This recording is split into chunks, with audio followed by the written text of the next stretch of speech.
Basim. I see. I got it this time. What is going on, ladies and gentlemen? You are now tuned in to the Village Drum, and you're in for a treat today. I'm your co-host, T Hawk. Nice to meet you all. Today we have an amazing gentleman on our hands, a life coach. Learned something new today. I want to introduce to all of y'all Basim. Say hello to the people. How's everybody doing? Thank you for having me, and Appreciate you being here. looking forward to a great show. I feel it's going to be amazing. Absolutely. Of course. Now, tell them a little bit about exactly what is a life coach. Life coach help individuals that usually find themselves stuck in life. Most individuals can't get over the hump. You keep trying something, and it's just like you're stuck. So you kind of give up. A life coach is more or less accountability coach. I'm gonna hold you accountable.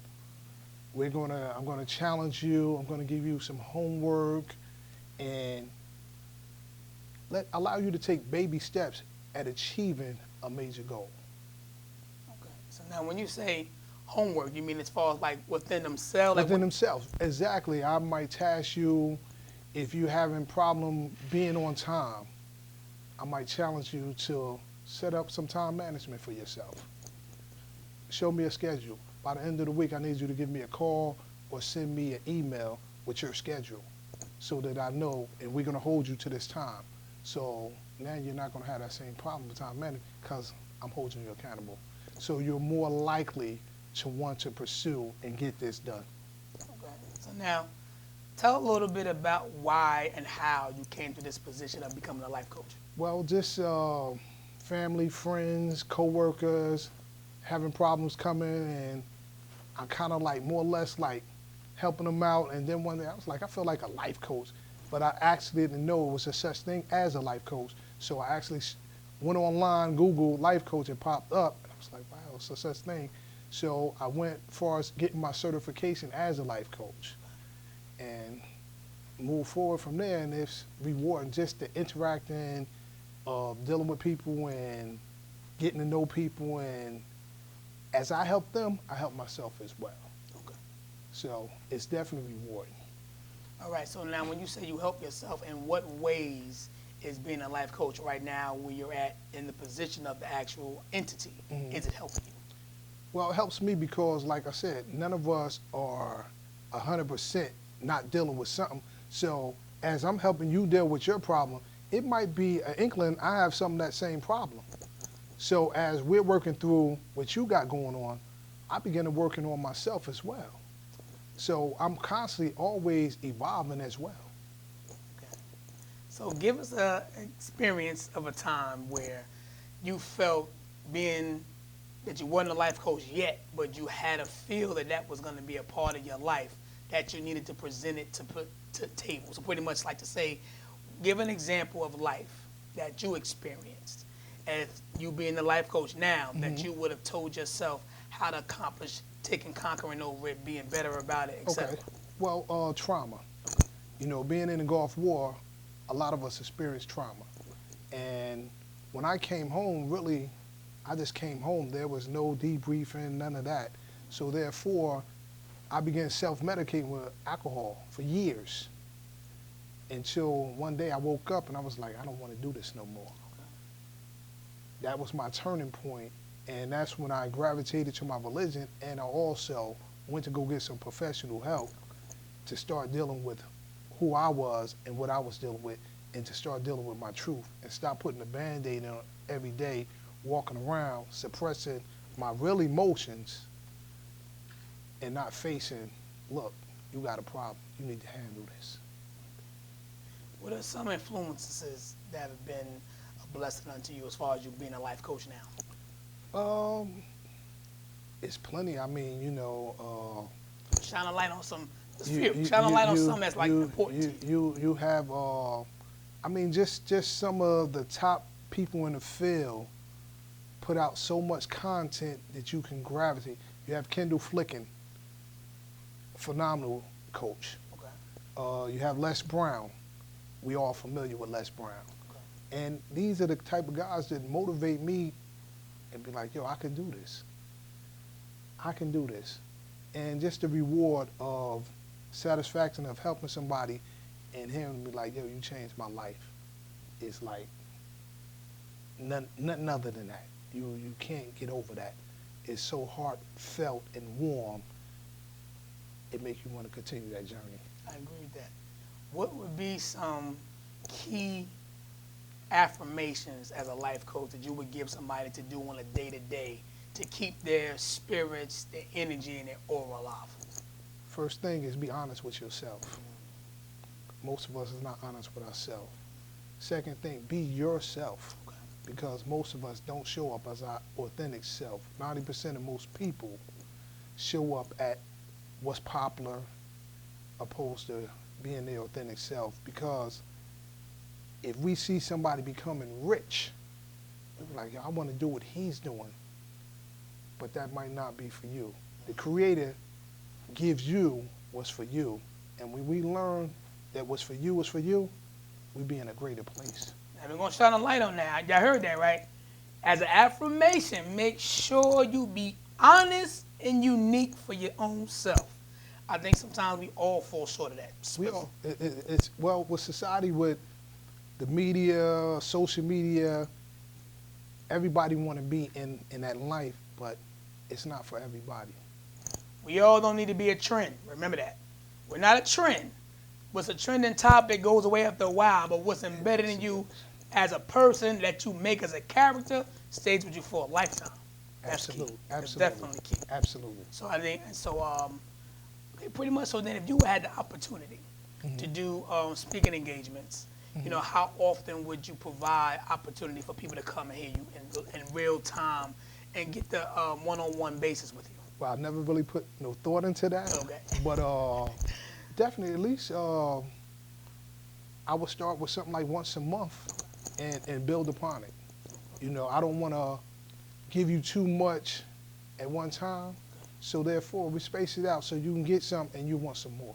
Now, is any type of preparation and opening to where you might actually do virtual? 'Cause I know now we're in a digital age now, being that we had the COVID, you know, thank God we survived the era of it, but digital has been a more open opportunity. So at some position, are you looking forward to doing it as also virtual, where people can actually access you for a duration of price and be able to get information for your life coach? Okay. Absolutely. Well, that's pretty much what we're doing now, virtual. You know, I'll give you the opportunity. We go on Zoom, do a private Zoom call, and allow you to give me whatever you give me that I ask for, of course. All right, right. And we just move forward off of that. And, you know, we're getting to the point now where as though we can get together, you know, sit down in that environment, and maybe you need that. Some people, you know, they need to just feel that energy right there. So that's also an option. Do you feel as though that some of the direction in which you've been in your own life, as far as like your work ethic, you being part of the Army, you know what I mean, thank you for your service, you finishing now as a retiree, as a correctional officer, also thank you for that service, because that's a tough job. Hats off to you, all of that. Right. Do you feel though that might have been a probable gearing to where you're in a position now as a life coach and comfortable where you were able to help others in their life journey? Absolutely, because of the wealth of experience. Like I said, I interacted with lots of people on different levels in life, so therefore it's pretty much not too much I haven't seen or heard before. So therefore, a lot of people gravitate because of the non-judgmental. You know, I'm open-minded, you know. Everybody make mistakes, but this society here will slander you and not allow you to rejoin society after you make a mistake sometime, Right. which is wrong. If you pay your debt to society, by all means, allow this individual to move forward with their life. What would you encourage the youth of today in your own life coach affirmation? The youth of the day is be yourself. That's the greatest thing, to be yourself. You don't have to be that square trying to fit into that circle. Be yourself. You know, be happy. You know, it's sad that so many of our children are faced with this gang life, drug dealing, and They want to be part of something, but let's find something greater to be part of. Because we have greatness in us. But if you never get to know yourself, you'll never know how great you are. Now, what would you tell an adult that's struggling with mental circumstances and issues? Take the Band-Aid off. Go get some help. There's plenty of help. There's nothing wrong with getting help. If you allow people to be judgmental about you getting some help and you don't go get the help, you're only hurting yourself.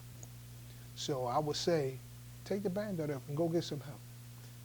You don't got to wake up every day and put a mask on and keep lying to yourself that you don't need help, because you know you need help. Now, with acknowledgement of things that's going on in different people, would you also say, being that you are a life coach, that religion can play a part in some of the change within the person? Absolutely. Because when you get into religion, you get into your greater self. When you connect with your Lord, you're connecting to your greater self. Okay. Your Lord is your foundation. And if your foundation is weak, you're going to be weak. So when you have a strong foundation, you can build as high as you want to build. Okay. So with that being said, I mean, we're touching on everything that's important. Absolutely. So, I mean, in certain circumstances, I think people feel as though that if you're in a high position, let's say politics, let's say of government, which you serve, what would you advise them as a life coach as far as the pressures that they endure that take a toll on them, how to cope and manage? Never forget where you come from, first of all. Have a plan for where you're trying to go. And don't sell yourself short. Because a lot of people get into politics and the money start rolling, different things start rolling. You find yourself making deals that you shouldn't make. So you have to be honest to yourself and stay true to who you are. Because you're supposed to be in it for the people. Make sure you have the people best interests all the time. I guess I would say, I guess last but not least, if you had a chance to do it all over again, would you change being the life coach that you are now, or would you still be the life coach that you have become? I would still be the life coach I become. Because without being who I am, being true to myself, it wouldn't be right. All right, so let's go a little deeper. So now, as far as a life coach, what was some of the research that made you really feel developed in becoming this entity of a journey? First, one of the first things they taught us as a coach is being non-judgmental. And I had to look in the mirror because most of us, by nature, are judgmental. And when I took that look in the mirror, I didn't like what I seen. So I began to making changes and accepting individuals for who they are. And when you begin to meet people where they are, not where you think they should be, you have a greater relationship. So basically, I mean, let's have an interaction. 'Cause I mean, people love to see things in real movement. Right. So I'm going to say that I have a strand of impatience. I'm going to say that. What would you advise me as far as how to conquer being more patient, whereas, you know, we're in a society that's always moving and rapid, we get accustomed to being impatient. Like, how would you advise to keep me patient so I can better understand and cope? First question, what makes you impatient?